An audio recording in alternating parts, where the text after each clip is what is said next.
నమస్తే. Supportive supervision మార్గదర్శకాలని తెలియజేసే ఈ డెమో వీడియోకి మీ అందరికీ స్వాగతం.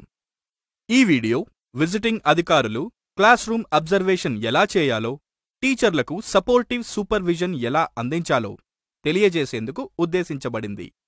హెడ్ మాస్టర్కి, టీచర్లకు ప్రభావవంతమైన ఫీడ్బ్యాక్ ఎలా ఇవ్వచ్చనే విషయం గురించి కూడా కొన్ని ఉదాహరణలు దీంతో జతచేయబడ్డాయి. మీ కాంప్లెక్స్, మండలంలోని ఏదేని స్కూల్ని విజిట్ కోసం ఎంపిక చేసుకునే ముందు ఈ 2 విషయాలను గుర్తుంచుకోండి. ఒక నెలలో వీలైనన్ని వేర్వేరు స్కూల్స్ వెళ్ళగలిగేలా చూసుకోవడం.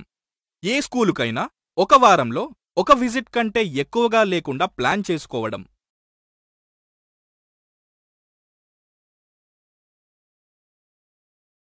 హలో సార్, నేను కాంప్లెక్స్ హెచ్ఎంని మాట్లాడుతున్నాను. రేపు మీ స్కూల్కి విజిట్కి రావాలనుకుంటున్నాను. ముందస్తు సమాచారం కోసం మీకో మాట చెప్దామని కాల్ చేశాను. సంతోషం సార్, తప్పకుండా రండి. నమస్తే సార్. నమస్తే హెచ్ఎం గారు. నేను నా విజిట్ షెడ్యూల్లో భాగంగా ఇవాళ మీ స్కూల్ని, విద్యార్థుల ప్రోగ్రెస్ని అబ్జర్వ్ చేసేందుకు వచ్చాను. మీరు మా స్కూల్కి రావడం చాలా సంతోషంగా ఉంది సార్. మన స్కూల్లో ఎంతమంది పిల్లలున్నారు? టీచర్లు ఎంతమంది ఉన్నారు? మన స్కూల్లో 40 మంది పిల్లలున్నారు సార్. టీచర్లు నాతో కలిపి 5. ఒకసారి మీ స్కూల్ ఏజీఆర్ ఇస్తారా? తప్పకుండా సార్, ఇదిగో చూడండి. ఇంతకుముందు విజిట్స్లో ఏ టీచర్ల అబ్జర్వేషన్ వివరాలు ఉన్నాయో ఒకసారి పరిశీలించండి. ఏదైనా టీచరుని అదే నెలలో ఒకసారి వేరెవరైనా అధికారులు అబ్జర్వ్ చేసి ఉంటే తిరిగి వారినే ఎంచుకోకుండా చూసుకోండి. ఒకసారి మీ టైం టేబుల్ చూడొచ్చా? తప్పకుండా సార్, ఇదిగో ఇక్కడే ఉంది, ఒకసారి చూడండి. నేను ఈ టైం టేబుల్ ప్రకారం ఈ పీరియడ్ 2nd క్లాస్ చూస్తాను. ఈ పీరియడ్ ఎవరు చెప్తున్నారో ఆ టీచర్ని ఒకసారి పిలిపిస్తారా? వాళ్ళు ఇవాళ చెప్తున్న లెసన్ పీరియడ్ ప్లాన్ని కూడా తీసుకుని వస్తే సంతోషం. మీ స్కూల్లో లైబ్రరీ పీరియడ్ ఎలా జరుగుతుందో తెలుసుకోవచ్చా? చాలా బాగా జరుగుతుంది సార్. చాలా మంచి కథల పుస్తకాలున్నాయి. మేము జనరల్గా అయితే లాస్ట్ పీరియడ్ చేస్తాము, కానీ పొద్దున్నే జరిగేలా ప్రయత్నం చేస్తున్నాం సార్.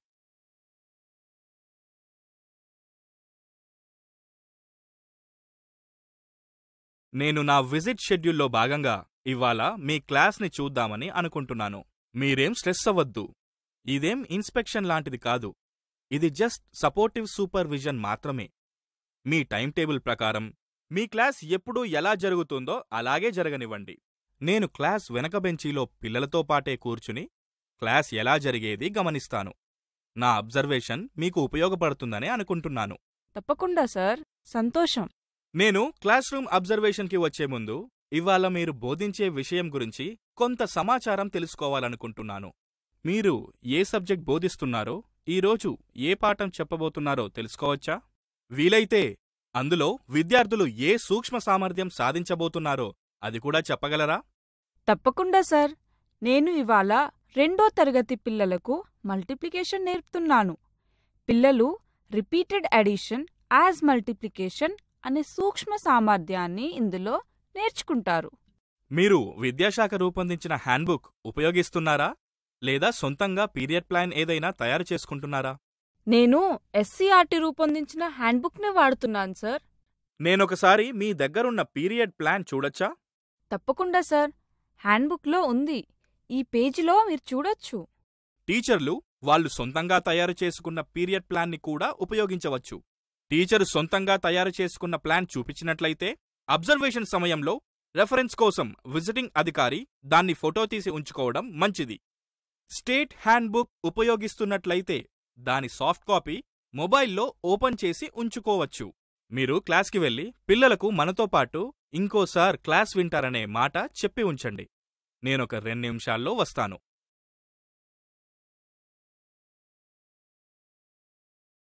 హలో పిల్లలు, ఎలా ఉన్నారు? Good morning sir. ఇవాళ నేను మీతో పాటు క్లాస్ విందామనుకుంటున్నాను. నన్ను మీతో పాటు కూర్చోనిస్తారా?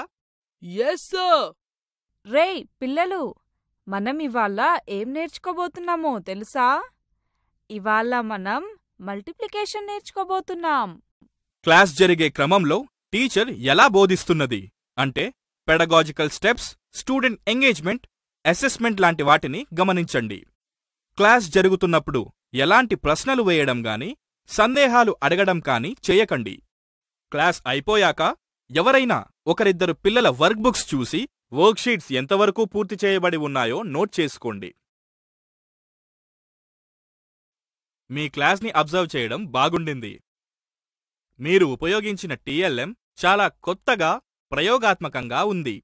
కాన్సెప్ట్ బిల్డింగ్ యాక్టివిటీస్లో మీరు హ్యాండ్స్ ఆన్ లెర్నింగ్ కోసం మొదట రియల్ ఆబ్జెక్ట్స్ ఉపయోగించడం, తర్వాత రిపీటెడ్ అడిషన్ ఎలా మల్టిప్లికేషన్ అవుతుందో తెలిపేందుకు బోర్డుపై బొమ్మ గీయడం, చివరగా నంబర్స్తో ఆ ఐడియాని ఇంకా స్పష్టంగా వివరించడం బాగుంది.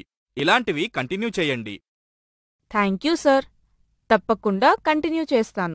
మీ క్లాస్ రూమ్ బోధన మెరుగయ్యేందుకు నేను కొన్ని సలహాలు కూడా ఇవ్వాలనుకుంటున్నాను. అవి మీకేమైనా ఉపయోగపడచ్చు. Okay sir.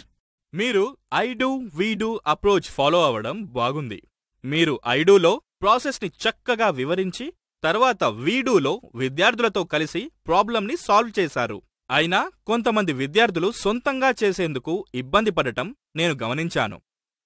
మీరు ఐ డూ పద్ధతిలో ప్రాబ్లంని సాల్వ్ చేస్తున్నప్పుడే అందులో ఉన్న స్టెప్స్ని వాళ్లతో పంచుకుంటే బాగుంటుంది. విద్యార్థులు గ్రూప్స్గా పనిచేయడం చాలా బాగుంది. ఇది మంచి అభ్యాసం. అయితే వాళ్ళు తమంతట తాము ఎలా చేస్తున్నారో గమనించడం కూడా మీకు ఉపయోగకరంగా ఉంటుంది. అందుకని క్లాస్ చివర్లో వాళ్ళంతట వాళ్ళు ఎలా సాధన చేస్తున్నది తెలుసుకునేందుకు కొన్ని ప్రాబ్లమ్స్ తప్పకుండా వాళ్లతో సాధన చేయించండి. దానివల్ల సెకండ్ 45 మినిట్స్ ఎవరెవరికి ఇండివిజువల్ సపోర్ట్ అవసరమో గమనించి వాళ్ళని మనం గ్రూప్ చెయ్యొచ్చు. Okay sir. నేను మీరిచ్చిన సలహాలన్నీ నోట్ చేసుకున్నాను. నెక్స్ట్ క్లాస్ నుండి ఈ స్టెప్స్ అన్నీ ఫాలో అవుతాను.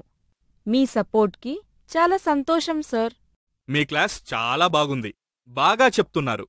ఇలాగే కంటిన్యూ చేయండి. నేను చెప్పినట్టు ఈ చిన్న చిన్న మార్పులు చేసుకుంటే ఇంకాస్త బాగుంటుంది. All the best. విద్యార్థుల అభ్యసన ఫలితాలకి సంబంధించిన డేటాని మీరు స్టూడెంట్ లెర్నింగ్ ట్రాకర్లో ఎంటర్ చేస్తున్నారా? ఎస్ సార్, మేం క్రమం తప్పకుండా ఆ డేటాని ట్రాకర్లో ఎంటర్ చేస్తున్నాం. మీ స్కూల్కి సంబంధించి ఏవైనా సమస్యలు ఉన్నాయా? టీచర్ల సమస్యలని సమర్థవంతంగా పరిష్కరించడానికి, మార్గదర్శకత్వం అందించడానికి వారు చెప్పేది ఓపికగా వినడం చాలా అవసరం.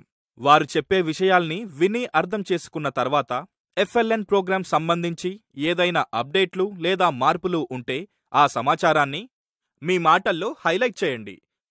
మీరు పంచుకునే ఇన్ఫర్మేషన్ సంక్షిప్తంగా ఉండేలా, వారి అవసరాలకు సంబంధించినదిగా ఉండేలా చూసుకోండి. నేనొకసారి మీ quarterly consolidated student learning level tracker చూడవచ్చా? తప్పకుండా సార్. ఇదిగో చూడండి.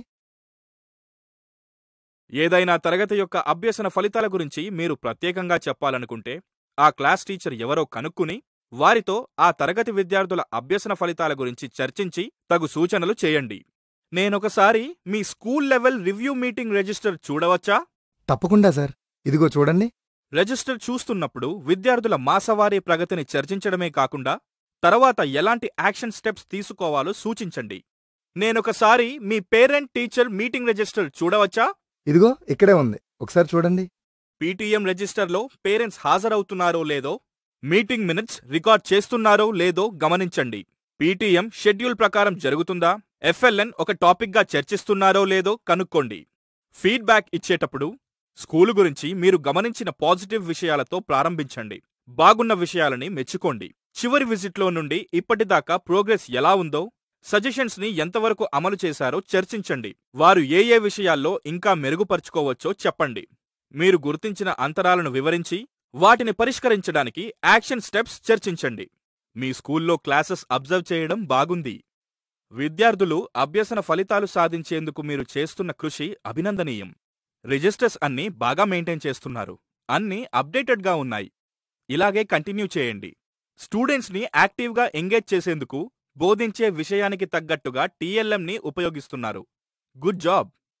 హెచ్ఎం గారి దగ్గర స్టూడెంట్ బేస్ లైన్ అసెస్మెంట్ ఫలితాలున్న కన్సాలిడేటెడ్ డాటాషీట్ ఉండటం మంచి విషయం. ప్రతి క్వార్టర్కి తప్పకుండా దాన్ని అప్డేట్ చేయండి. Thank you sir. ఇవన్నీ మేము తప్పకుండా కంటిన్యూ చేస్తాము. నా అబ్జర్వేషన్ ఆధారంగా నేను మీకు కొన్ని సలహాలు కూడా ఇవ్వాలనుకుంటున్నాను. మీ టైం టేబుల్లో నేను గమనించిందేమంటే లైబ్రరీ పీరియడ్ అన్ని తరగతుల పిల్లలకి చివరి పీరియడ్గానే ఉంది. ఏవైనా కొన్ని క్లాసెస్కి మార్నింగ్ ఉండేలా చూసుకుంటే బాగుంటుంది. ఎక్కువ మంది పిల్లలు యాక్టివ్గా పుస్తకాలు చదివే అవకాశం ఉంటుంది. ఇంకో విషయం, ఇంతకు ముందు చెప్పిన కాన్సెప్ట్కి సంబంధించిన వర్క్షీట్ పూర్తయ్యాకే కొత్తది ప్రారంభించండి. దానివల్ల విద్యార్థులు ముందు నేర్చుకున్న కాన్సెప్ట్ సరిగ్గా నేర్చుకుని దాని ప్రాక్టీస్ చేయడం పూర్తయ్యాకే కొత్త కాన్సెప్ట్కి వెళ్తారు. ప్రాక్టీస్ వల్ల అవగాహన బలపడుతుంది. ఆ విషయం మీకూ తెలుసు. మీ సజెషన్స్ని తప్పకుండా మనసులో ఉంచుకుంటాం సార్. ఒకసారి ఆ ఏజీఆర్ అందుకోండి. నా ఫీడ్బ్యాక్ రాతపూర్వకంగా కూడా రికార్డ్ చేయాలనుకుంటున్నాను. ఏజీఆర్లో మీ స్పందన రాస్తున్నప్పుడు విద్యార్థుల, టీచర్ల యాక్చువల్ స్ట్రెంగ్త్ మరియు ఆ రోజు హాజరు, text books, student work books, teacher hand books సరిపోను అందుబాటులో ఉన్నదీ లేనిది, ఎంజీఎంఎల్ ఉన్నదీ లేనిది గమనించి ఆ వివరాలు తప్పక నోట్ చేయండి. మీరు స్కూల్లో, క్లాస్ రూమ్ అబ్జర్వేషన్లో గమనించిన బెస్ట్ ప్రాక్టీసెస్ గురించి రాయండి. ఎఫ్ఎల్ఎన్ అమలులో మీరు గమనించిన అంతరాలని ఎలా మెరుగుపరుచుకోవచ్చనే సూచనలని టీచర్లకి అర్థమయ్యేలా వివరంగా రాయండి. మీ సజెషన్స్ స్పెసిఫిక్గా యాక్షన్ స్టెప్స్, టైమ్ లైన్స్ వివరాలు స్పష్టంగా ఉండేలా చూసుకోండి. మీ స్కూల్ విజిట్ పూర్తయిన తర్వాత మీ అబ్జర్వేషన్ వివరాలని తెలంగాణ స్కూల్ ఎడ్యుకేషన్ యాప్లో ఎంటర్ చేయండి. అకాడమిక్ గైడెన్స్ రిజిస్టర్లో మీరు రాసిన ఫీడ్బ్యాక్ని ఒక ఫోటో తీసి తెలంగాణ స్కూల్ ఎడ్యుకేషన్ యాప్లోకి అప్లోడ్ చేయండి.